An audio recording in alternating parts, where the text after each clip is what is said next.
Hello there everybody, this is just a little rant on the Australian economy.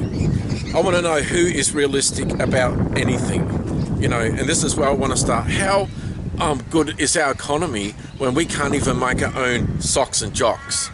To my knowledge, the last company who did that bonds, they packed up and left. The CEO gave herself a $2 million bonus because she's smart by just sacking Australian workers, but can afford to give herself $2 million.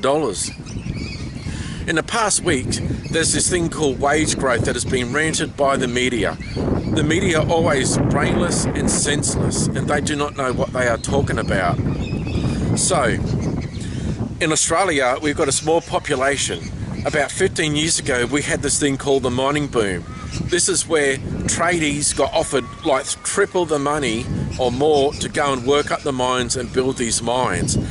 This put pressure on the wages in the cities where people were paying more to keep their staff.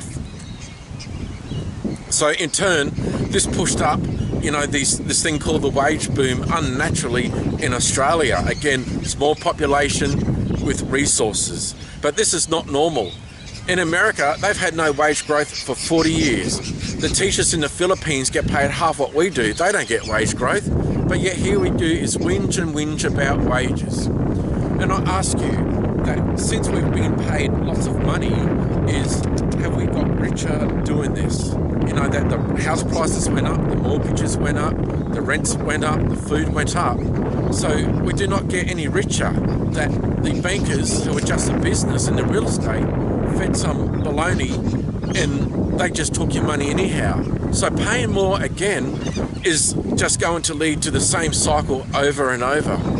I ask you, I knew the barber and two of my friends said, oh, my house is now worth $600,000. And I say, whoopee-doo, because you can't buy it and buy another one for the same price. So what is the point of having these $600,000 houses? All it does is doesn't think about nobody else. This is a problem with our society. No one thinks of the bigger picture and somebody else. If we had house prices half the value, we could all have a new car every year. We could probably all have a BMW.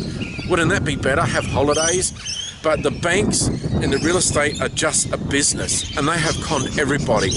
And the rich and the elite, they all get carried away with, this wages and all of this. So I just wanted to address this, that there is an Australian election, and this goes for even America, that like Apple computers, I have never owned Apple, that, they pay their workers like years ago and they're probably still the same, hardly nothing in China, and yet they created $1 trillion worth of the wealth of their company through Chinese labor, and they even had people jumping out of the window. They put suicide nets outside the window for people getting paid hardly nothing.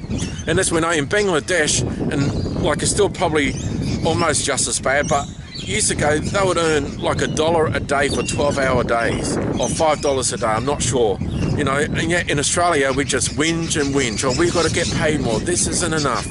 And frankly, I think Australia has become an ungrateful nation. We're totally stupid. No one's got savings. Again, we're just being run through the mill. What's the point of all this mining boom and wealth if we have got nothing? So anyhow, just something to think about. Thank you.